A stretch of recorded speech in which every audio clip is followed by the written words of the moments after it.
번째, 중국이 무력화되고 있다. 세 번째, 북한의 접수 해방이 임박했다. 이 셋으로 일어나는 이 축복의 물결, 이 축복의 쓰나미가 근데 한번 이게 물꼬가 터졌기 때문에 30년을 가요. 30년을. 북한이 접수 해방되고 내일 당장 그런 일이 벌어져도 그 참혹한 실상 드러나면서 사람들이 재활돼서 북한 사람들이 인간답게 존엄한 개인으로서 자기가 확립되는 과정이 한 30년 걸릴 거 아니에요. 우리 정도 수준으로 살고 또 생각은 지금 우리보다 훨씬 더 건강한 상태에 이르게 되는 게 지금 우리보다 훨씬 더 건강한 상태. 한 30년 걸린다고, 한 세대 걸린다고 이거. 70년이 망가졌는데 그거 빠져나와서 그거 다 그 도끼 털어버리는데 30년 걸리죠. 이런 과정이 온고잉하는 지속되는 과정이기 때문에 이 축복 쓰나미가 어느 한순간 닥치고 마는 게 아니라 한 30년 계속 이어지는 축복 쓰나미예요. 그래서 우리가 죽으라는 법이 없는 거예요. 근데 여기서 우리가 이제 어느 정도 정신이 이렇게 썩어 있냐를 보여주는 케이스가 이 박선원 케이스예요. 이 사람이 지금 요새 국방부 차관의 하마평이 오르는 인물인데 참 가관이에요. 이런 사람을 어떻게 국방부 차관은 진짜 안 맞는데. 우선 연세대 80년대 초학번 운동권이고요.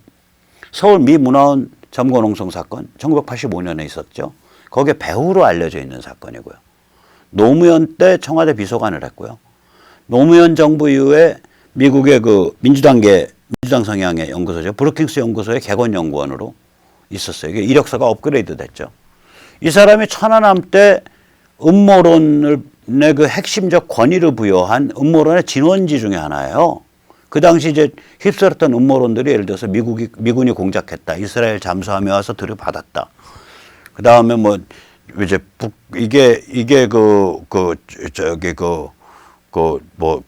이런 증거랍시고 내놓은 거 보면 거기에 동해안 멍게가 붙어 있다. 멍게 새끼가. 뭐 동해안 멍게 새끼가 아니라 그냥 바다에 조그만 생명체 붙어 있는 거예요. 그냥 서해에 사는. 나중에 증명됐는데. 그러니까 이건 증거가 안 된다.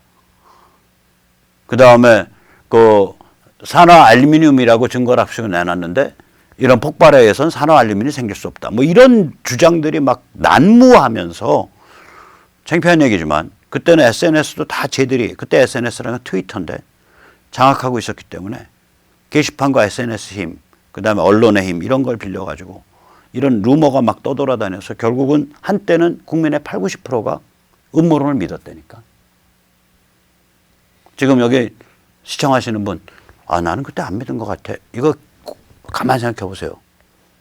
그러면 둘 중에 하나입니다. 그때 음모론을 안 믿었던 10에서 20%의 희귀한 분들이었거나 혹은 그때 음모론을 믿었는데 그럴 것 같아 라고 생각했었는데 그 후에 마음이 바뀌셨는데도 불구하고 기억 조작이 일어나서 나는 그 당시에도 안 믿었던 것 같아 라고 생각하시거나 그런 기억 조작은 인간에게 거의 공통되게 나타나요. 저도 있어요. 여러분 그런 기억 조작을 안 하면 세상이 너무 투명하고 고통스러워서 못 사는 거예요.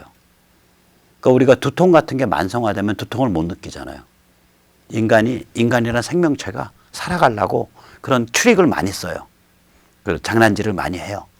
그래서 둘 중에 하나입니다. 애초 극소수에 속하셨던 시청자거나 혹은 그때는 음모론을 믿었는데 지금은 안 믿지만 그때도 안 믿었다라고 기억 조작이 되어 있는 케이스거나 어쨌거나 뭐 이런 역할을 했던 사람이에요. 이 박선원 씨가. 근데 나 이런 거보다 이 사람이 참 정말 위험할 수 있다라고 보는 게 그쪽 동네에서 거의 유일하게 전술핵 무장을 주장하는 사람이에요. 그래서 제가 굉장히 주목해 오던 사람입니다. 전술핵은요, 북한을 핵 보유국으로 인정하자는 얘기예요. 보통 깡통진보나 뭐 그쪽 진영에서는 전술핵 주장 안 하잖아요. 이 사람은 한다고, 박선원 씨는. 그러니까 이열치열로죠. 여기가 전술핵 가져도 돼. 그 얘기는 거꾸로 뒤집어 말하면 남북 핵 쌤 오케이. 너희 가져. 그 다음에 얘기하죠. 여기 전술핵이야. 뭐 저기 미군이 하는데 미국이 뭐 하겠어. 이런 아주 고급진 무지하게 위험한 주장을 하는 거예요. 이 사람이. 그래서 이 전술핵 무장을 그냥 별로 당론도 별로 안 거치고 2017년 하반기에 당론으로 만들었던 홍준표. 그 다음에 이거 떠들고 다니는 국방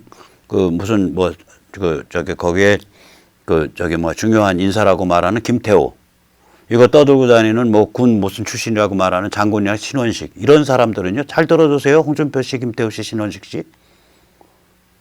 선생님들은요, 박선원 같은 사람들의 장난감 내지 먹잇감에 지나지 않는 존재예요.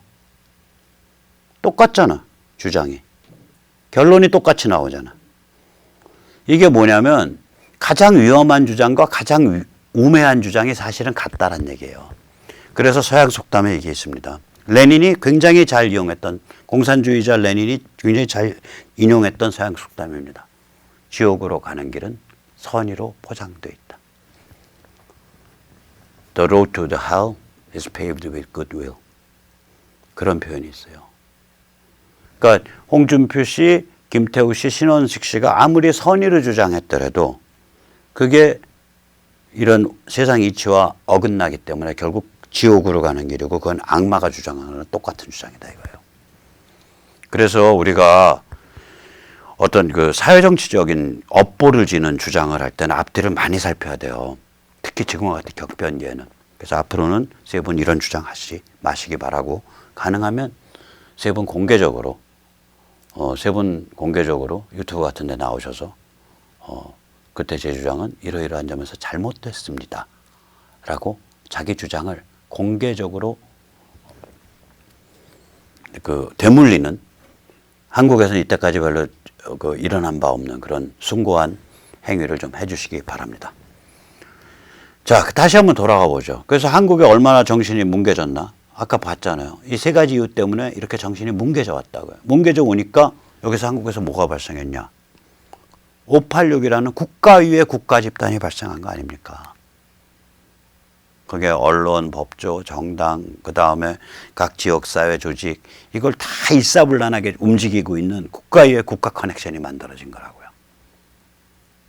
그럼 이런 국가 위의 국가 커넥션은 한국은 첫째, 미국에서 일어난 특히 정신의 샘물이 오염되는 현상. 둘째, 중국과 붙어먹어서 살아왔다는 중국과의 밀월 현상. 세 번째, 간첩이라든지 이런 외부 공작에 의한 현상. 이 세 가지가 결합해서 한국에서는 이 사회 전면을 장악한 586 집단이라는 국가 외의 국가가 만들어진 거예요. 그 우리가 굉장히 이런 데서 좌절감을 느끼잖아요. 분명히 정직하게 살아왔고, 분명히 땀 흘리면서 살아왔고, 분명히 자유민주 성향인데, 이게 다 세상에 이렇게 다 벽에 곳곳에 막혀 있어서 아무도 이 소리가 반영이 되지 않고, 그래서 우리가 다 오글오글거리면서 SNS, 카톡, 페이스북, 유튜브에 다 모인 거 아니에요. 남들은 무슨 생각하나? 내가 좀 이상한 거 아니야?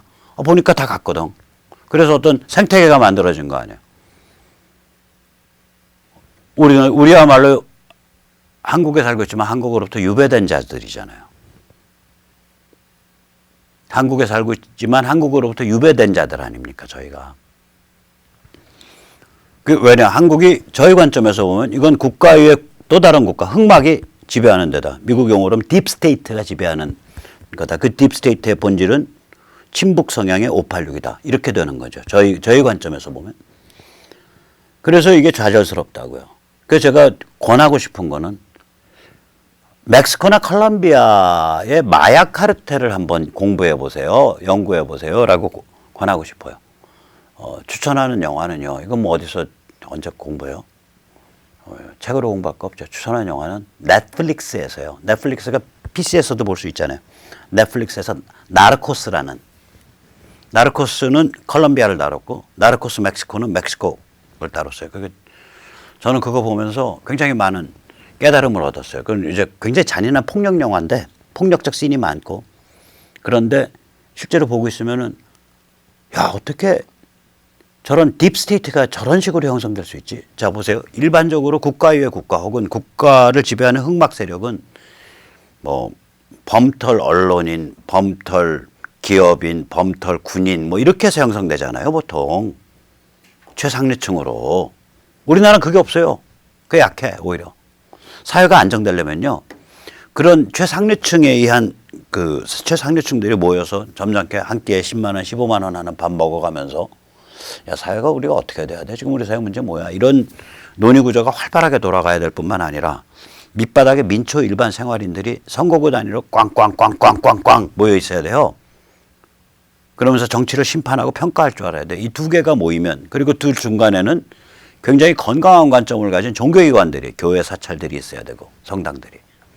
이게 셋 다 없어요, 우리는. 셋 다 없어요. 이런 셋 다 없는데 쟤들은 국가로 지배한단 말이야. 딥스테이트로. 그럼 이제 우리가 고민을 해봐야죠. 야, 그러면 멕시코 같은 데는 어떻게 돼 있냐. 여긴 첫째, 아까도 말씀드렸지만 여기 그 마약 카르텔이라는 건 무시무시해요. 그러니까 세계 10대 부호 안에 들어가. 몇 년 사이에 그 정도 돈을 벌어요. 그 규모가 얼마냐. 우리나라 치면 수십조 원. 이 카르텔에 잡아 돌려요. 수십조 원을. 수십조 원을 카르텔이 잡아 돌려요. 여러 카르텔 합치면 아마 그 수백조 원 될 거예요. tens of billions 달러 될 거예요. 1 빌리언 달러가 조고 10 빌리언 달러가 10조잖아요. 그럼 100 빌리언 달러가 되면 수십조가 되죠. 수백조. 그런 규모를 잡아 돌린다고요. 이게 어떻게 가능해졌지? 불과 몇십 년 사이에. 이게 전부 80년대 이후 사건이에요. 70년대 말 80년대 이후. 70년대 말 이후 사건이에요. 이게 순식간에 이렇게 된 거예요. 이게 왜 그렇게 됐냐면 아까도 말씀드린 이 정신의 해체란 관계가 있어요. 정신은 해체되어 있는데 미국에서 마약 수요가 폭발했다고요. 정신이 해체되어 있고 사회 기강이 무너지니까 마약 수요가 폭발할 거 아니에요. 멕시코는요. 대마 산지예요. 북미 최대의. 그걸 멕시코 마약 카르텔이 처음에 대마 카르텔로 시작했어요. 그러니까 신세미아. 씨 없는 대마를 길렀어요. 씨가 없으니까 대마초를 나중에 부셔가지고 그 잎을 말려서 부셔서 이제 피는 대마를 만들었을 때 품질이 좋아져요. 이 대마 산지고요. 이게 어느 정도 크냐. 사막의 지평선까지 대마밭이에요. 항공사진을 찍어도 다 감춰. 아무도 안 내놔. 다 썩어 있어서. 일선 경찰서부터 위에 장관, 군인 이병서부터 장군까지. 아무도 안 내놔. 그러다가 여기가 딱 로또를 맞은 게 무슨 사건이냐면 코케인은 밀림 속에서 자라거든요. 그러니까 이게 코케인 만드는 최대 산지는 콜롬비아란 말이에요.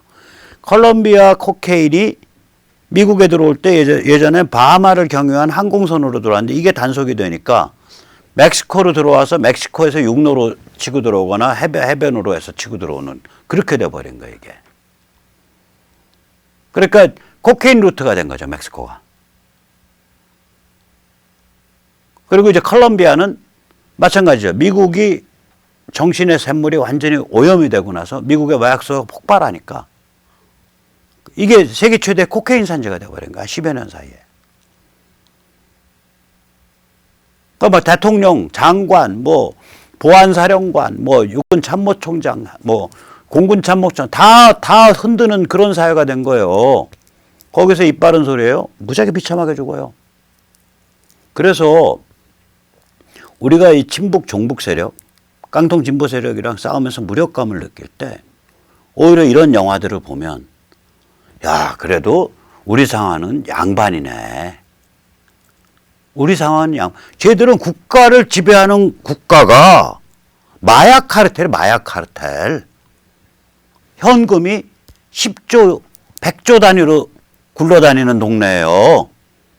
그래가지고 일반 민중한테 막 그 미국에서 마약 대금으로 받은 거 막 뿌려. 그래서 심지어는 콜롬비아에서는 대통령 후보까지 나오려고 그랬다니까요. 그 아프가니스탄도 좀 비슷한 데가 있어요. 아프가니스탄 똑같아요.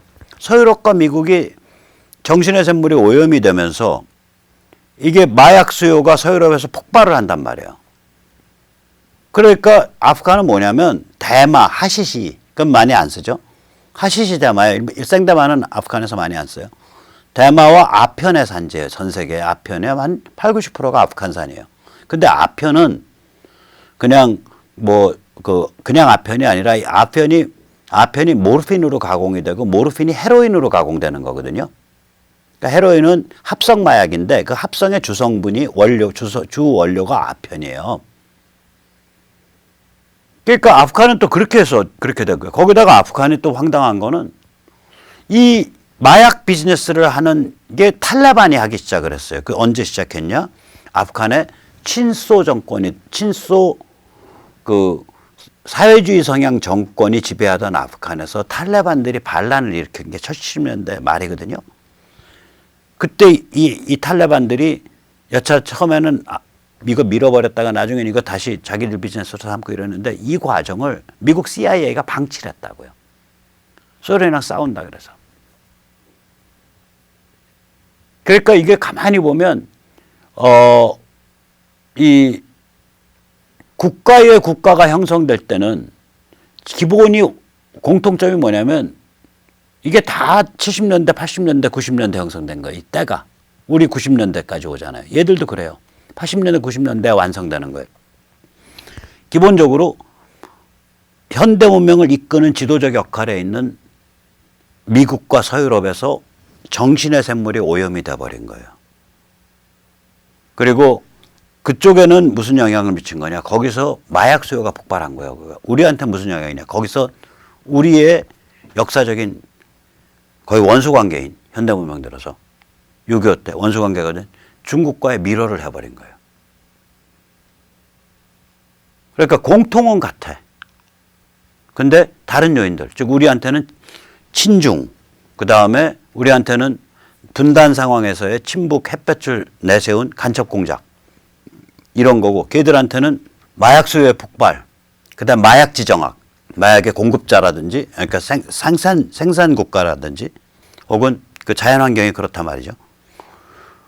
혹은 마약의 지정학적인 공급 루트라든지 그런 이런 나라에서 국가를 지배하는 이상한 국가, 이상한 딥스테이트, 흑막 세력, 그것도 일반적으로 군부라든지 기업가라든지 뭐 영향력 있는 언론인 이런 식의 흑막 세력 말고 진짜 흑막 세력. 아니 586이 군부를 대표하는 집단도 아니고 586이 언론을 대표하는 집단도 아니고 우리는 586이 기업을 대표하는 집단도 아니잖아요. 그럼 이건 듣도 보도 못한 일종의 그 흑막 세력이거든요. 듣도 보도 못한 흑막 세력이에요. 일반적인 게 아니에요. 이런 게 등장할 땐 이유가 있다고요. 그러니까 제일 유사한 케이스가 오히려 마약 카르텔과 비슷해요. 이게. 마약 카르텔에 보면 정신의 샘물이 완전히 오염되어 있는 상태에서 선진국에서 마약 수요가 팍 뜨니까 우리랑 뭐 미국이 친중으로 확 가버리니까 그 다음엔 거기서 그것에 대한 지정학적인 이점을 가지고 카르텔이 확 나온 거죠. 우리 같으면은 미국이 친중으로 가고 우리가 친중으로 먹고 살고 이러한 상황이 오니까 우리는 완전히 그 다음에는 친북과 햇볕이 지배하는 사회가 온 거죠. 그런 담론이. 그런 구조에서 586이 국가 위의 국가로 자리 잡은 겁니다. 아마 이런 거 가지고 책 쓰면 재밌을 거예요. 국가를 지배하는 국가. 그러니까 The Birth of Deep State. Deep State의 탄생. 멕시코, 콜롬비아, 대한민국 케이스. 그런 책이죠. 혹시 쓰시는 분들은 저한테 쓰시고 싶으신 분은 쓰지 마세요. 제가 써서 돈 좀 벌게. 누구나 써도 돼요. 제가 오늘 다 아이디어 나눴습니다. 자, 이렇게 나라마다 이 정신의 샘물이 오염되는 거는 좀 같지만 다른 요인들은, 다른 두세 개의 요인들은 달라요. 또 회복의 계기도 다르겠죠. 예를 들어 멕시코는 언제 회복될 거냐. 트럼프가 국경장벽 만들어야 돼요. 그러면 미국에서 마약가 폭등하겠죠. 단속도 더 강화될 거고. 돈 없으면 마약 못 사 먹을 거 아니에요. 마약값이 2배, 3배, 5배, 10배 튀면. 그 다음에 미국 같으면은 이제 그 베네수엘라, 콜롬비아 같은 걸로 움직이니까 베네수엘라 평정하고 콜롬비아 마약 카르텔 더 깨버리면 마약값 폭등하고 코케인값 폭등하고 이러면서 또 사회 분위기가 전체적으로 이 정신의 애초 뿌리가 미국 사회가 저렇게 마약에 찌들은 사회가 아니었어요. 적어둔 거가 70년, 60년대 말 히피에서 시작해서 그래서 초기 마약 딜러들은요. 미국에서 초기 마약 딜러들은 그 조리 스랩바 끌고 다니는 히피족들이었어요. 믿거나 말거나 60년대 말 70년대 초에 마약 딜러들은 그 귀여운 데가 있었다니까요. 그런 사람들이 길거리에서 대마 팔던 게 마약쟁이였었어요. 처음에 70년대 초까지만 해도. 그러다가 코케인 나오면서 뭐 그때 게 마약이야. 그러고 퍽 쓸어버려. 코케인이 확 휩쓸면서 그 다음에는 콜롬비아 갱단들이 히피 사냥, 길거리에서 히피 사냥했다니까요. 기관총 자동화 소총 놓고 다다다다 해서 히피 사냥을 했어요. 길거리에서. 그러니까 우리가 믿거나 말거나 야, 미국에 처음에 마약을 길거리에서 많이 판 마약 유통 조직이 히피들이었어? 히피였습니다. 차림은 나팔바지 혹은 반바지에 조리, 엄지발가락 끼는 그 슬리퍼 신고서 찍찍찍찍 걷고 다니는 히피들이 미국의 마약 조직이었습니다. 그러니까 그랬다가 이러한 무시무시한 카르텔이 등장하는데 20년이 안 걸려요. 국가예요. 국가가 만들어지는데. 자, 우리는 그러니까 너무 절망하지 마시죠. 뭐 그런 나라도 다시 사회가 정상화되고 정신이 정상화되는 그런 시대가 오고 있으니까 당연히 우리는 그거에 비해서는 훨씬 더 건강한 유형의 질병을 앓고 있는 거고 그것에 비해서는 훨씬 더 건강한 저항력을 배양하고 있는 거 아닙니까? 자, 그런 의미에서 조금 더 우리가 잘 배양해 보기 위해서 자유한국당 원내대표 나경원 머리 위에 찬물을 확 뒤집어 씌워서 뭐 맨날 뭐 저기 이인영 만나서 해호거리고 짜장면 먹고 뭐 저기 맥주 조끼 같이 놓고 지금 대한민국 정치가 짜장면과 맥주 조끼로 해결됐고 뭔입니까? 정신 차리세요. 나경원 의원. 정신 차리라고 한번 고함 좀 지르게. 내일인가요? 23일 날 오후에서 30분 지하철 4호선 이수역 7호선도 거기 오죠. 11번, 12번 출구 사이에서 뵙겠습니다. 시간 계시는 분은 나와주시기 부탁드립니다. 그럼 오늘 여기까지 모실게요. 예, 감사합니다.